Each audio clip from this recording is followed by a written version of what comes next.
तो चलिए शुरू करते हैं। Bihar SSC inter level science की प्रैक्टिस सेट 1 हमने कंप्लीट कर ली है, सेट 2 है और ट्राई करेंगे कि 25 में से 25 क्वेश्चन हम एग्जाम में बना दें। ठीक है, और जीके जीएस के लिए आप हमारा टेलीग्राम ग्रुप ज्वाइन कर सकते हो।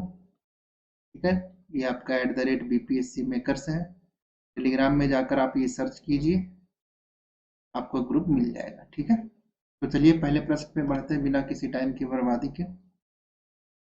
निम्नलिखित में से कौन सा कोशिकांग, कोशिका का अंग पादप कोशिका में पाया जाता है किंतु जंतु कोशिका में नहीं पाया जाता है? ठीक है, तो इसका सही उत्तर है क्लोरोप्लास्ट। क्लोरोप्लास्ट केवल पादप कोशिका में ही पाया जाता है। ठीक है, इसमें एक वर्णक उपलब्ध यानी कि रहता है जिसको हम क्लोरोफिल कहते हैं। क्लोरोफिल, ठीक है, क्लोरोप्लास्ट में क्लोरोफिल पाया जाता है। इसकी सहायता से ही प्रकाश संश्लेषण की क्रिया संपन्न होती है। ठीक है, हरित लवक को कोशिका का रसोई घर इसी कारण से कहा जाता है क्योंकि प्रकाश संश्लेषण की प्रक्रिया क्लोरोफिल में उपस्थित वर्णक के कारण होती है। ठीक है, इसलिए इसको कोशिका का रसोई घर कहा जाता है। ठीक है, पर्णहरित भी कहा जाता है क्लोरोफिल को हिंदी में मैग्नीशियम धातु पाया जाता है, मैग्नीशियम Mg। ठीक है, क्लोरोप्लास्ट सिर्फ पादप में पाया जाता है, इसमें क्लोरोफिल और मैग्नीशियम धातु पाया जाता है। क्लोरोफिल की सहायता से ये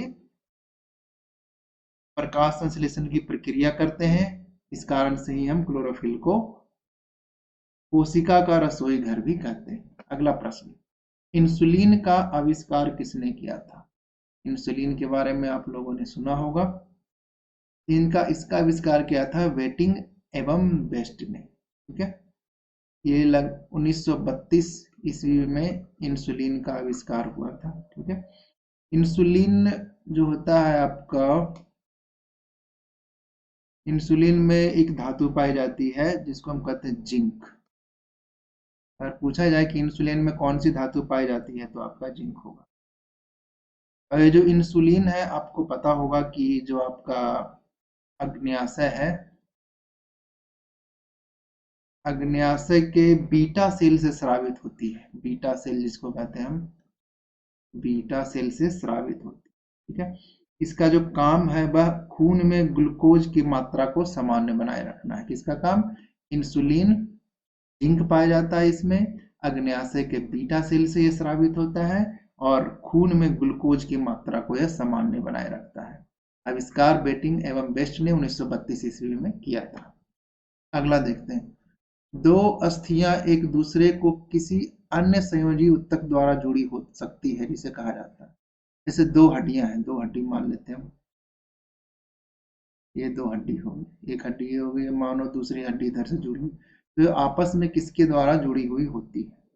ठीक है, ये जुड़ी हुई होती है स्नायु के द्वारा, जिसे हम लिंगामेंट भी कहते हैं, स्नायु। ठीक है, लिंगामेंट वो माध्यम होता है जिसके द्वारा दो हड्डियां आपस में जुड़ी हुई होती है। ठीक है, अब एक प्रश्न और यहाँ से बन जाता है, ये तो दो हड्डियां जुड़ी हुई है, ये हड्डी हो गया पहला हड्डी, हड्डी से हड्डी हो गया आपका लिंगामेंट। ठीक है, लेकिन अगर कहे मांसपेशी से मांसपेशी, फिर दो मांसपेशियां जुड़ी हुई हैं, तो दो मांसपेशियों को जोड़ने वाला क्या कहलाता है? आप कमेंट बॉक्स में बताइए। वैसे इसको हम कहते हैं टेंडन। ठीक है, दो हड्डियों को जोड़ने वाला लिंगामेंट, दो मांसपेशियों को जोड़ने वाला टेंडन। अगला बढ़ते हैं, कौन सा जो सुमेलन है वो सुमेलित नहीं है, यानी कौन सा इसमें गलत है? ठीक है, तो देख लीजिए, हम ऐसे मैं यहाँ से डिटेलिंग बता देता हूँ कि विटामिन B1 थायमिन सही है आपका, विटामिन डी कैल्सिफेरॉल सही है, विटामिन ए एस्कॉर्बिक एसिड ये गलत है। ठीक है, और विटामिन B12 साइनोकोबालामिन आपका भी सही। ठीक है, तो विटामिन ए को हम बोलते हैं रेटिनॉल, याद रखिएगा। ठीक है, और एक और इम्पॉर्टेंट है विटामिन B6 बोलते हैं, इसको हम बोलते हैं पायरोडॉक्सिन। आपको याद होगा पायरोडॉक्सिन। और एक और इम्पोर्टेंट होता है आपका विटामिन सी। विटामिन सी को क्या बोलते हैं? Ascorbic acid. यहाँ पर ये गलत लिखा हुआ है, ये विटामिन सी का नाम है और विटामिन ए का मैंने बताया रेटिनॉल। ठीक है। और एक होता है विटामिन ई, इसे हम टेकोफेरॉल कहते हैं, टेकोफेरॉल। ठीक है। तो इसमें ऑप्शन सी आपका गलत सुमेलित है, तो आंसर सी होगा। ठीक है। डीएनए में पाई जाने वाली शर्करा कौन सी है? ठीक है, हेक्सोस, पेंटोस, जाइलूसोस और हेप्टुलोस। डीएनए में देखिए डीएनए होता है और एक आपका आरएनए होता है। ठीक है, दोनों में पेंटोस पाया जाता है, दोनों में पेंटोस प्रकार की शर्करा पाई जाती है। लेकिन ये जो शर्करा अलग नाम से जानी जाती है, डीएनए आर से क्या होता है आपका? राइबोस, है ना, राइबोज। और डीएनए में डी का मतलब होता है आपका डिऑक्सी राइबोज, डिऑक्सी राइबोज। ये जो पेंटोज है वो डीएनए में डिऑक्सी राइबोज के नाम से जाना जाता है और इसमें राइबोज के नाम से जाना जाता है। ठीक है, दोनों में पेंटोज प्रकार की शर्करा होती है, डीएनए में यह डिऑक्सी राइबोज के नाम से और आरएनए में राइबोज के नाम से जाना जाता है। ठीक है, तो इसका सही उत्तर है पेंटोज। आपको आशा है कि अच्छा लग रहा होगा। टॉक्सिकोलॉजी का संबंध किससे है? ठीक है, टॉक्सिक आपको याद आना चाहिए, जहां भी टॉक्सिक का मतलब आया TOXIC, समझ लीजिए ये जहर है, पॉइजन है, विष है। ठीक है, तो ये आपका ऑप्शन मिल गया, आपका विषों से संबंधित है ये। विषों के अध्ययन को टॉक्सिकोलॉजी कहते हैं। ठीक है, और जैसे कि एक और आपका आता है, वायरस के अध्ययन को क्या कहते हैं? इसको हम कहते हैं वायरोलॉजी। कुछ इंपॉर्टेंट पॉइंट भी मैं बताता चलूंगा। और बैक्टीरिया के अध्ययन को क्या कहते हैं? बैक्टीरिया के अध्ययन को कहते हैं हम बैक्टीरियोलॉजी, बैक्टीरियोलॉजी। ठीक है, और एक और कभी कभी पूछ लिया जाता है, कैंसर के अध्ययन को क्या कहते हैं? ये आप कमेंट बॉक्स में बताइए। इसको हम बोलते हैं ऑन्कोलॉजी, ऑन्कोलॉजी। ठीक है, टॉक्सिकोलॉजी के अध्ययन को हम कहते हैं विषयों के अध्ययन को टॉक्सिकोलॉजी। अगला देखते हैं, निम्न में से कौन सा रोग नाइट्रेट संदूषित भोजन तथा जल के उपयोग से होता है? ठीक है, इसका सही उत्तर है ब्लू बेबी सिंड्रोम। ठीक है, यदि भोजन तथा जल में नाइट्रेट की मात्रा, नाइट्रेट ही लिखा हुआ है यहाँ पर, नाइट्रेट की मात्रा अधिक हो जाए तो वह शरीर के लिए हानिकारक होता है। ठीक है, और ये जो ब्लू बेबी सिंड्रोम होता है बहुत ही खतरनाक बीमारी है, बच्चों के लिए काफी जानलेवा होता है। ठीक है, बच्चों के लिए काफी जानलेवा होता है ये। और ये हीमोग्लोबिन के साथ क्रिया करके मेथोग्लोबिन बनाता है। ये हीमोग्लोबिन को हम लोग डिनोट करते हैं HE से। हीमोग्लोबिन हो गया आपका, हीमोग्लोबिन हो गया, और आपका नाइट्रेट। ठीक है, ये आपका दोनों आपस में मिल करके मेथेमोग्लोबिन बनाता है। मेथेमोग्लोबिन, मेथेमोग्लोबिन ये इंपॉर्टेंट पॉइंट है। मेथोमोग्लोबिन बनाता है जो ऑक्सीजन वहन को रोकता है, जिसे ब्लू बेबी सिंड्रोम कहते हैं। कार्बन डाइऑक्साइड के मिलकर के कार्बोक्सी होमोग्लोबिन बनाता है, लेकिन ये नाइट्रेट के साथ मिलकर के मेथोमोग्लोबिन बनाता है, जो कि ऑक्सीजन के वहन को क्या करता है? रोकता, ऑक्सीजन को ले जाने की क्षमता को कम कर देता है। ठीक है, इसे हम ब्लू बेबी सिंड्रोम कहते हैं। आगे बढ़ते हैं, कौन सा एंजाइम है जो भोजन में उपस्थित हानिकारक जीवाणुओं को नष्ट करने का काम करता है? ठीक है, तो इसका सही उत्तर है लाइसोजाइम। ठीक है, इसके बारे में समझते हैं। लाइसोजाइम एक प्रकार का एंजाइम है जो कि भोजन में उपस्थित हानिकारक जीवाणुओं को नष्ट करने का काम करता है। ठीक है, टाइलिन एक इसी यहाँ पर है, एक टाइलिन क्या करता है? टाइलिन जो है वो स्टार्च को शर्करा में तोड़ देता है वो। ठीक है, लाइसोजाइम जीवाणुओं को नष्ट करता है, टाइलिन जो है वो शर्करा स्टार्च को शर्करा में तोड़ देता है। एक यहाँ पर है जाइमेज। ठीक है, यह ग्लूकोज को यह इथेनॉल में परिवर्तित कर देता है। ये तीसरा रह गया ट्रिप्सिन। ये आप कमेंट बॉक्स में बताइए कि ये क्या काम करता है। क्या सही उत्तर आपका डी है, लाइसोजाइम। ठीक है, अगला है निम्नलिखित में से कौन सा सही सुमेलित है। अमाशय अम्ल का स्रवन सही है आपका। ठीक है, बड़ियात जल का अवशोषण करता, ये भी सही है। यकृत सबसे बड़ी ग्रंथि है, तो इसका मतलब इसका सही उत्तर है डी। इनमें से सभी सही है। आगे बढ़ते हैं। मानव मस्तिष्क में स्मरण क्षमता कहाँ होती है। स्मरण क्षमता मतलब सोचने समझने की क्षमता, तो ये होता है आपका सेरिब्रम में। ऑप्शन ए इसका सही उत्तर। सेरिब्रम के बारे में जान लेते हैं। सेरिब्रम को प्रमस्तिष्क भी कहते हैं। प्रमस्तिष्क ऐसा नहीं, हिंदी लिखना थोड़ा मुश्किल हो जाता है। चलिए मैं दोबारा कोशिश करता हूँ। इसे प्रमस्तिष्क भी कहा जाता है।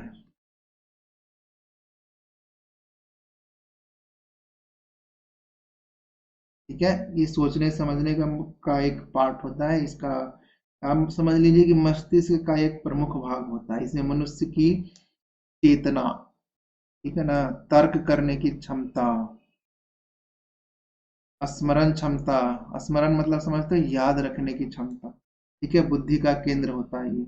मस्तिष्क के विभिन्न भागों में सबसे बड़ा भाग ये होता है, ये आगे होता है। जैसे ये मस्तिष्क मान लीजिए आपका, ये बैक साइड हो गया, फ्रंट साइड हो गया। ठीक है, तो प्रमस्तिष्क ये सबसे बड़ा भाग होता है आपका। ठीक है, वो सेरी, अच्छा ठीक है, सेरिब्रम तो आपका हो गया सोचने समझने की क्षमता, याद रखने की क्षमता। अगला है सेरिबेलम। ये ऑप्शन में देख लेते हैं, इसका भी समझ लेते हैं। प्रमस्तिष्क हो गया आगे वाला हिस्सा, ठीक है, और सेरिबेलम जो होता है पीछे वाले हिस्से में पाया जाता है। ठीक है, सेरिबेलम पस्त पिछले वाले हिस्से में पाया जाता है, या इसे अनुमस्तिष्क भी कहा जाता है। सेरिबेलम को अनुमस्तिष्क।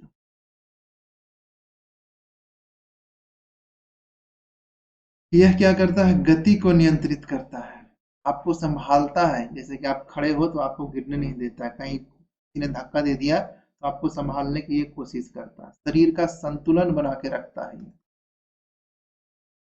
ठीक है, ऐच्छिक पेशियों को नियंत्रित करता है, जैसे कि जिस पर आप कंट्रोल कर सकते हो, हाथ हिला सकते हो, पांव हिला सकते हो। ठीक है, तो ऐच्छिक पेशियों को यह नियंत्रित करता है। ठीक है, तो सही उत्तर है इसका क्वेश्चन के अनुसार सेरिब्रम। ठीक है, आगे देखते हैं। अस्थिर या गतिज अवस्था में स्वतः परिवर्तन नहीं होने की प्रवृत्ति को क्या कहते हैं। कोई पत्थर सड़क पे रखा हुआ है, ठीक है, तो जब तक आप उस पर बल नहीं लगाओगे तब तक वो वहां पर पड़ा ही रहेगा। इस अवस्था को हम बोलते हैं जड़त्व। ऑप्शन सी इसका सही उत्तर है। ठीक है,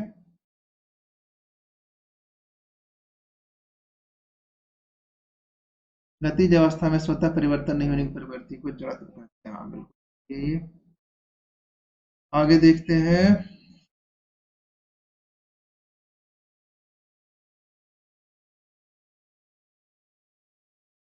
जड़त्व जो है आपका, यह किसी भी वस्तु का आंतरिक गुण होता है, वो जिसके कारण वो खुद को बल के विपरीत दिशा में लगाता है। ठीक है, यह द्रव्यमान पर निर्भर करता है। जितना ज्यादा द्रव्यमान होगा उतना ज्यादा जड़त्व होगा। जड़त्व का कोई मात्रक नहीं होता है। ठीक है, अगर पूछे कोई कि जड़त्व का मात्रक बताइए तो इसका कोई मात्रक नहीं होता है। इसके अलावे जो न्यूटन महाराज थे हमारे, न्यूटन का जो पहला नियम है वो जड़त्व को बताता है। ठीक है, और जड़त्व का नियम भी कहते हैं, न्यूटन के पहले नियम को जड़त्व का नियम कहते हैं।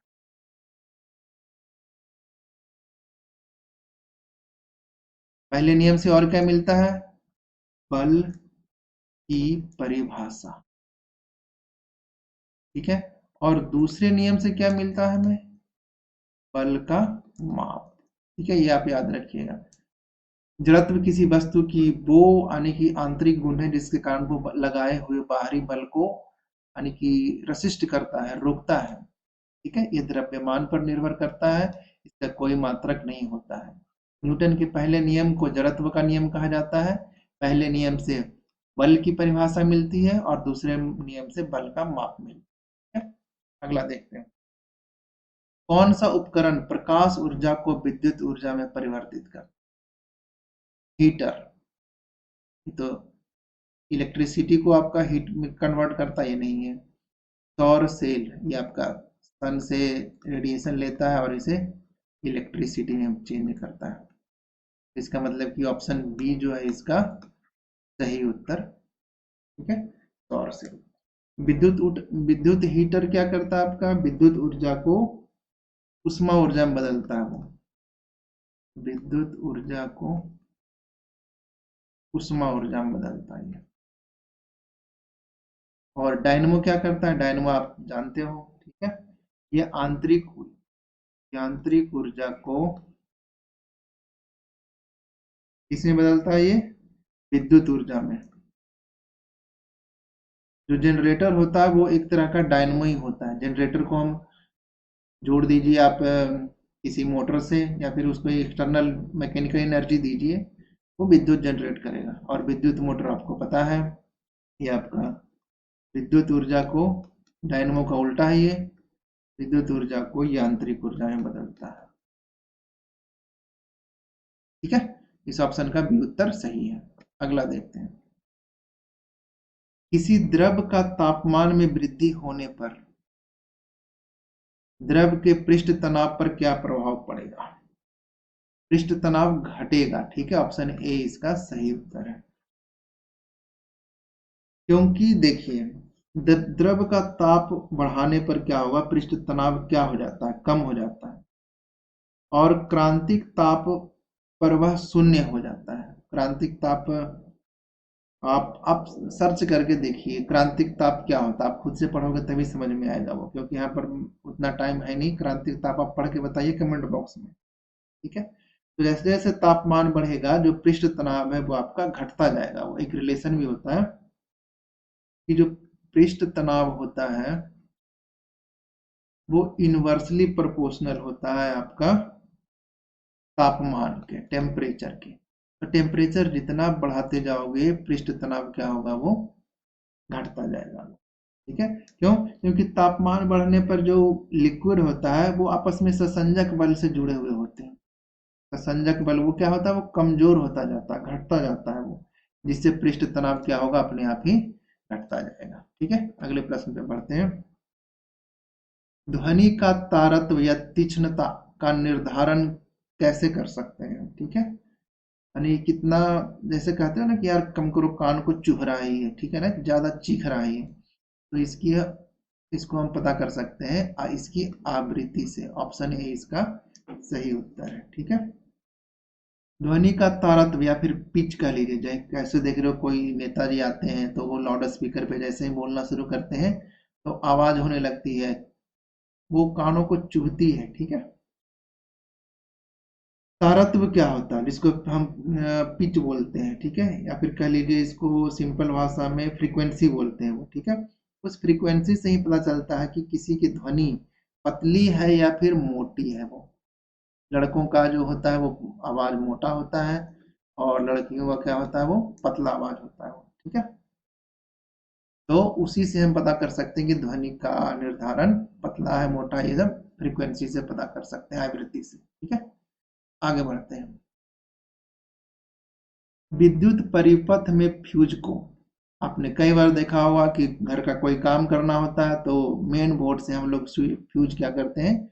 निकाल देते हैं, पूरे घर की लाइट चली जाती है। तो फ्यूज परिपथ को कहाँ लगाया जाता है आपका? ठीक है, तो ये आपका लगाया जाता है गर्म तार या फिर जीवित तार में, जिसको मेन लाइन बोलते हैं, ठीक है, प्लस वाले तार में। और श्रेणी क्रम में लगाया जाता है। जैसे ये प्लस आ रहा है, ये तार आ रही है यहाँ पर, तो बीच में हम यहाँ पर फ्यूज लगा देंगे। फ्यूज का सिंबल ये होता है, और ये माइनस वाली तार इसके साथ साथ चली जाएगी।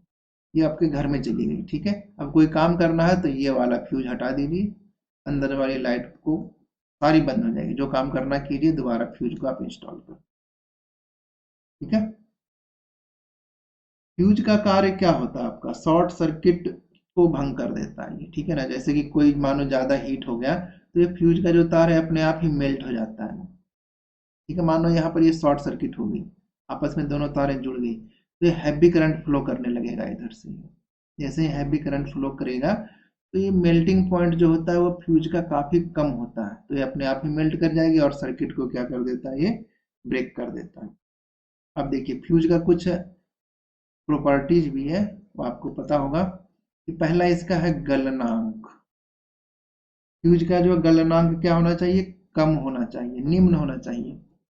और क्या होता है कि इसका प्रतिरोध, प्रतिरोध इसका ज्यादा होना चाहिए, रेसिस्टेंस ज्यादा होना चाहिए, गलनांक कम होना चाहिए। अच्छा, और ये किस किस से मिलकर के बना होता है आपका, ये आपका मिलकर बना होता है टीन से और सीसा की मिश्र धातु से, ये मिलकर के बना होता है, ठीक है।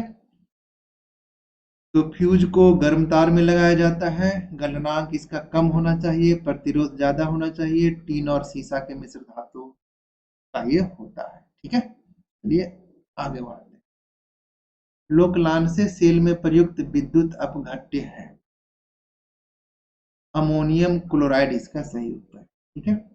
लोकलांसी सेल इसको बोलते हैं, अमोनियम क्लोराइड में इसका मेन है आपका विद्युत अपघट जो होता है, ठीक है। ये लगभग 1.5 वोल्ट का होता है। लोकलांसी सेल जो आप टॉर्च में यूज करते हो, घड़ी में यूज करते हो, निप्पो वाली जो बैटरी है वो 1.5 वोल्ट की होती है, ठीक है। इसका प्रयोग ऐसे जगह किया जाता है जहां रुक रुक कर थोड़े समय के लिए विद्युत की आवश्यकता होती है, ठीक है। जैसे टेलीफोन चलाने में विद्युत की घंटी, टॉर्च में, ठीक है, यहाँ पर यूज हो जाता है उसका, ठीक है। आगे बढ़ते हैं। किसी स्वच्छ जल वाले तालाब की आभासी गहराई वास्तविक गहराई से कम दिखती है, इसका कारण क्या है, ठीक है। ये मान लिए तालाब है, ठीक है, इसमें ये पानी भरी हुई है, और आप यहाँ से खड़े होकर के आप तालाब को देख रहे हो, ठीक है। तो मानिए कि यहाँ पर ये वास्तविक गहराई ये है, तो यहाँ से जो किरण निकलेगी, आपको रूल भी पता होगा कि ये आपका सघन माध्यम है, ठीक है, और ये आपका विरल माध्यम है। तो जैसे ही सघन माध्यम से विरल माध्यम की ओर प्रकाश जाती है, तो वो अभिलंब से दूर भागती है, तो आपकी आंखों को ऐसा दिखेगा। लेकिन अगर आप इसे पीछे थोड़ा सा बैक करके देखो, तो आपको ये यहाँ नजर आएगा, तो ये वाली जो सतह है वो आपको यहाँ नजर आएगी। इसलिए कहते हैं कि जो तालाब का जो एक्चुअल गहराई है वो कम दिखती है, किसके कारण, तो ये अपवर्तन के कारण होता है। आपका ऑप्शन डी इसका बिल्कुल सही उत्तर है, ठीक है। आपको फिजिक्स समझ में मेरे ख्याल से आ रहा होगा। चलिए बढ़ते हैं अगले प्रश्न की तरफ। किस रंग या वर्ण का अपवर्तनांक सबसे अधिक है, अपवर्तनांक, ठीक है। तो बैगनी रंग का जो है अपवर्तनांक सबसे अधिक होता है, ठीक है। जब एक व्हाइट लाइट को हम प्रिज्म से गुजारते हैं, तो जो सबसे नीचे जो लाइट आती है वो सबसे ऊपर आती है रेड, ठीक है, और सबसे नीचे आती है वायलेट, ठीक है। इसको बैगनी बोलते हैं, इसको लाल बोलते हैं। तो रेड का जो अपवर्तनांक होता है वो सबसे कम होता है इसका, और वायलेट का अपवर्तनांक सबसे ज्यादा होता है आपका, ठीक है। और तरंग अपवर्तनांक हो गया आपका ये, ठीक है। कंपेयर ही कर देते हैं, यहाँ से देखो, ये हो गया लाल लाइट और ये हो गई बैगनी लाइट, ठीक है। सबसे पहले देख लेते हैं अपवर्तनांक। अपवर्तनांक जो है आपका लाल लाइट का सबसे कम होता है, बैगनी का सबसे ज्यादा होता है। एक होता है वेव लेंथ, इसको तरंग दैर्ध्य बोलते हैं, ठीक है। तरंग दैर्ध्य लाल वाले का सबसे ज्यादा, बैंगनी का सबसे कम होता है। ठीक है, विक्षेपण भी होता है, आप यहाँ पर से देख सकते हो, जब प्रिज्म से उसे गुजारा गया है तो सबसे ज्यादा विक्षेपण किस में हुआ है, वायलेट वाले में, और सबसे कम विक्षेपण हुआ है आपका लाल वाले। ठीक है, तो जितना ज्यादा विक्षेपण होगा तरंग दैर्ध्य अपवर्तनांक उतना ज्यादा होगा वो। ठीक है, चलिए बढ़ते हैं अगले प्रश्न पे। ये प्रश्न आपको सभी एग्जामों में मिला होगा कि कोका कोला में कौन सी गैस भरी जाती है। ऐसे आप कोका कोला को ओपन करते हो तो जो गैस निकलती है वो वाली गैस कौन सी होती है, ये पूछा गया है। ठीक है, कोका कोला में कौन सी गैस भरी जाती है। अच्छा, कोका कोला जैसे पेय पदार्थ में किस अम्ल की उपस्थिति के कारण खट्टा स्वाद अनुभव होता है। अच्छा सॉरी, खट्टा स्वाद पूछा गया, उसके अंदर गैस नहीं। खट्टा स्वाद आता है आपका फास्फोरिक अम्ल के कारण। ठीक है, फास्फोरिक अम्ल जो होता है इसका फॉर्मूला होता है आपका H3PO4। H3PO4। ठीक है, लैक्टिक अम्ल, बताइए लैक्टिक अम्ल कहाँ कहाँ पाया जाता है। ये आपका दही में पाया जाता है, खट्टे पदार्थों में पाया जाता है। ऑक्जेलिक अम्ल कहाँ पाया जाता है आपका, ये पालक में पाया जाता है। ठीक है, और ऑक्जेलिक अम्ल कहाँ पाया जाता है ये आप कमेंट बॉक्स में बताइए। और एक नाइट्रिक अम्ल है, ये आपने देखा होगा फिटक्रीम पाया जाता है, फिटक्रीम पाया जाता है, सेविंग के काम में यूज होता है। अगला प्रश्न है, इलेक्ट्रॉन का एंटी पार्टिकल कौन सा है। इलेक्ट्रॉन निगेटिव है, निगेटिव चार्ज होता है इस पर। इलेक्ट्रॉन का एंटी पार्टिकल है पॉजिट्रॉन, बी इसका सही उत्तर है। ठीक है, इलेक्ट्रॉन की खोज किसने की थी, जे थॉमसन ने की थी। कब की थी, 1897 ईस्वी में की थी। ठीक है, न्यूट्रॉन की खोज किसने की थी, चैडविक ने की थी। ठीक है, अब बताइए प्रोटॉन की खोज किसने की थी, कमेंट बॉक्स में बताइए। ब्रह्मांड में सर्वाधिक तत्व पाया जाने वाला तत्व कौन सा है, सबसे ज्यादा तत्व ब्रह्मांड में कौन सा, बस ये पूछ रहा है आपका। तो सबसे ज्यादा हाइड्रोजन है, ये सभी जगह फैला हुआ है। ठीक है, जबकि वायुमंडल में सबसे ज्यादा पाए जाने वाला वो नाइट्रोजन है। कि अगर ब्रह्मांड में कहें तो आपका हाइड्रोजन आ जाएगा, लेकिन अपने पृथ्वी पर कहें, पृथ्वी के वायुमंडल में, तो आपका नाइट्रोजन हो जाएगा। ठीक है, अगला प्रश्न देखते हैं। अस्थिर ताप पर, टेम्परेचर को अस्थिर कर दिया, गैस की नियत मात्रा वॉल्यूम है ये, का आयतन उसके दाब के व्युत्क्रमानुपाती होता है। यह नियम क्या कहलाता है। दो नियम है देखिए, एक है आपका बॉयल का नियम और एक होता है आपका चार्ल्स का नियम। ये दोनों समझिए आप ध्यान से। बॉयल का नियम क्या कहता है, बॉयल का नियम स्थिर ताप पर, स्थिर ताप पर, ठीक है, गैस की नियत मात्रा का आयतन उसके दाब के व्युत्क्रमानुपाती होता है। समझ में आ रहा आपका, आयतन जो होता है आपका उसके दाब के व्युत्क्रमानुपाती। नियत मात्रा होनी चाहिए, स्थिर ताप पर नियत मात्रा, इसलिए यहाँ पर देखो लिखा हुआ पहले नियत मात्रा। बॉयल का नियम ये कहता है कि स्थिर ताप पर, और अगर नियत मात्रा हो, मात्रा को अगर हम न घटाएं और न बढ़ाएं, नियत मात्रा, तो जो उसका आयतन होगा वो दाब के व्युत्क्रमानुपाती होगा। ठीक है, प्रोपोर्शनल नहीं होगा, एंटी प्रोपोर्शनल होगा। दाब बढ़ेगा तो आयतन क्या होगा, घटेगा वो। लेकिन चार्ल्स का नियम क्या कहता है, ये अस्थिर दाब पर, प्रेशर पर, प्रेशर को आप अस्थिर बनाए रखिए और गैस की नियत मात्रा होनी चाहिए। ठीक है, नियत मात्रा जरूरी है, तो क्या होगा आपका जो उसका आयतन होता है वो परम ताप के समानुपाती होता है वो। ठीक है, सीधा अनुपाती किसके, ताप के। ठीक है, दाब है, आयतन है और ताप है। इसमें भी देखो आयतन है, ताप है और दाब, बस इसी का रिलेशन है। एक में ताप को अस्थिर कर दिया है, एक में दाब को अस्थिर कर दिया है। ताप को स्थिर किया है तो आयतन दाब के व्युत्क्रमानुपाती है, दाब को स्थिर किया है तो आयतन ताप के अनुक्रमानुपाती है, ठीक है, समानुपाती है। यहाँ पर क्या कह रहा है, उसके दाब के व्युत्क्रमानुपाती कौन सा है? ये बॉयल का नियम पढ़ा हमने, तो ये बॉयल का नियम है, ठीक है। आगे बढ़ते हैं। धुआं किस प्रकार के विलयन का उदाहरण है? धुआं आपने देखा होगा, अभी पंजाब में बहुत सारी पराली जल रही है, आंखों में जलन हो रही है, वो सारा धुआं दिल्ली में जाके इकट्ठा हो रहा है, ठीक है। तो धुआं जो है वो गैस में ठोस का है, जैसे ये वायुमंडल है, वायुमंडल में हवा फैली और इसमें धुआं आ गया। तो धुआं तो छोटे छोटे पार्टिकल होते हैं, वो हवा से भी बड़े पार्टिकल होते हैं।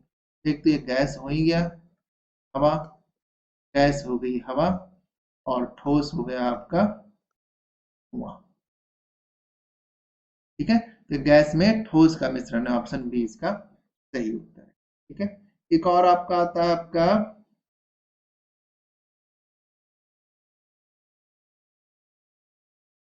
धुआं जो हो गया गैस में ठोस विलयन का उदाहरण है, ठीक है।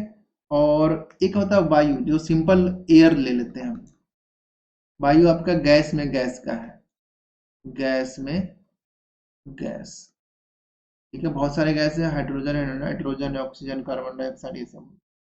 एक होता है आपका कोहरा, ये भी पूछ देता है एग्जाम में कभी कभी कि कोहरा किस तरह का मिश्रण है आपका। तो कोहरा है वो गैस में द्रव का,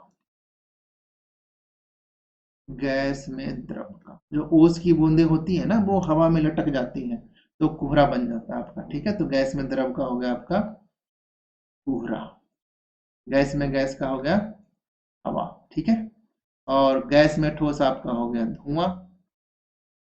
अब ठोस में गैस, ये आप कमेंट बॉक्स में सर्च करके बताइए कि ठोस में गैस का उदाहरण कौन सा है, ठीक है।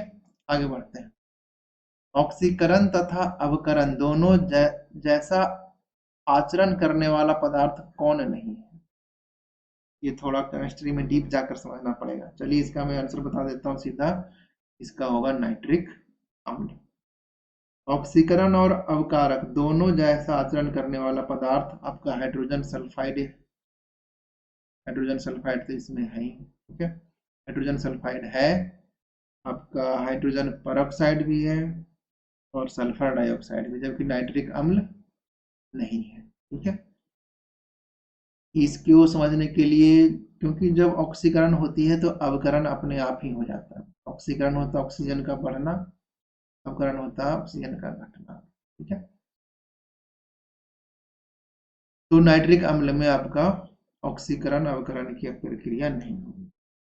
तो चलिए 50 क्वेश्चन लगभग, 25 क्वेश्चन लगभग होने वाले हैं। समुद्री वातावरण में प्रमुख प्राथमिक उत्पादक होते हैं, तो सभी को पता है फाइटो प्लैंक्टन्स होते हैं सबसे प्राथमिक उत्पादक। तो 25 प्रश्न अपने हो गए हैं। अब मैं एक प्रश्न आपको बनाने के लिए भी दूंगा, ठीक है। तो फाइटोप्लैंक्टन्स के बारे में थोड़ा समझ लेते हैं। ये प्रकाश संश्लेषण से ऊर्जा प्राप्त करते हैं, प्रकाश संश्लेषण, ठीक है। पृथ्वी के वायुमंडल में उपस्थित ऑक्सीजन की अधिकतर मात्रा के लिए फाइटोप्लैंक्टन ही उत्तरदायी है, ठीक है। जो ऑक्सीजन गैस है हमारे वायुमंडल में, वो सबसे ज्यादा किससे आता है? आपका मेन सोर्स है फाइटोप्लैंक्टन, ठीक है। तो 25 प्रश्न हो गए अपने। अब एक प्रश्न मैं आपसे पूछता हूं कि मॉन्ट्रियल प्रोटोकॉल किससे संबंधित है? ओजोन परत की क्षय को रोकना, अम्ल वर्षा से संबंधित है, या फिर ग्लोबल वार्मिंग से? कैसा लगा वीडियो कमेंट बॉक्स में करके बताइए, और हमारे टेलीग्राम चैनल को जरूर ज्वाइन कीजिए। Thank you.